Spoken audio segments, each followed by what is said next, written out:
कुख्यात अपराधी लॉरेंस बिश्नोई देश का सबसे बड़ा गैंगस्टर बनने की राह पर है। वो भले ही जेल में बंद हो, लेकिन जेल की सलाखें उसके शातिर इरादों को कैद कर पाने में नाकाम हो जाती हैं। वो जेल में बैठकर साजिश रचता है, बाहर उसके गुर्गे उसी साजिश को अंजाम तक पहुंचाते हैं।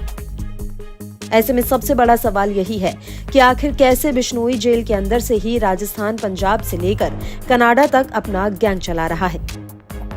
तो हम आपको बताते हैं इस गैंगस्टर की पूरी कुंडली। तो राष्ट्रीय जांच एजेंसी एनआईए के सूत्रों की माने तो जेल में बैठकर लॉरेंस आराम से अपने आतंक के कारोबार को अंजाम दे रहा है। पिछले 1 साल में लॉरेंस गैंग की पकड़ न सिर्फ राजस्थान, हरियाणा, पंजाब, दिल्ली और उत्तर प्रदेश में मजबूत हुई है, बल्कि बिहार, दक्षिण भारत से निकलकर नेपाल तक पहुंच गई है।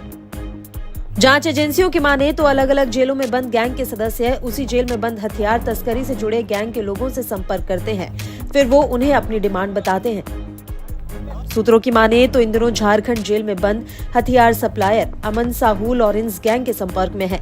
तिहाड़ में बंद साहू के गुर्गे का लॉरेंस के गुर्गे से संपर्क हुआ है। माना जा रहा है कि हथियारों की डील लगभग फाइनल हो चुकी है। हथियारों की डील फाइनल होने का सबूत है कि लॉरेंस और अमन साहू गैंग ने मिलकर हाल ही में साउथ दिल्ली के कारोबारी को जबरन उगाही के लिए धमकाया भी।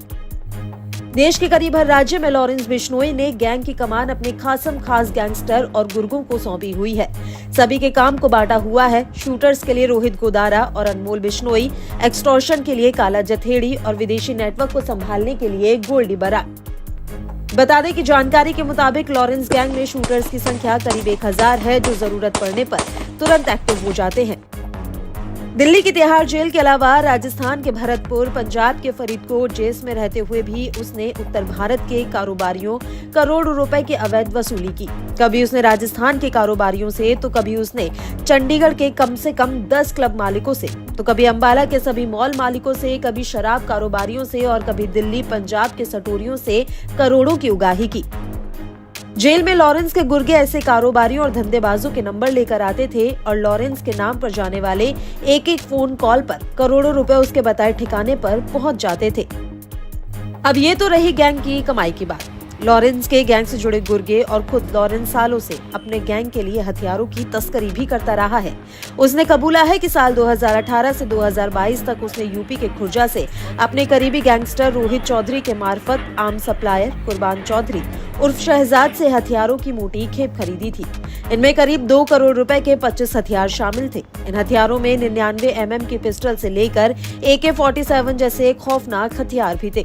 आम लोगों के लिए जिनके इस्तेमाल पर रोक है, लेकिन तस्करी के जरिए लॉरेंस का गैंग ऐसे हर हथियार जुटाता रहा है और तफ्तीश में ये बात साफ हो चुकी है कि पंजाबी सिंगर सिद्धू मूसेवाला के कत्ल में ऐसे हथियारों का इस्तेमाल लॉरेंस गैंग की ओर से किया जा चुका है।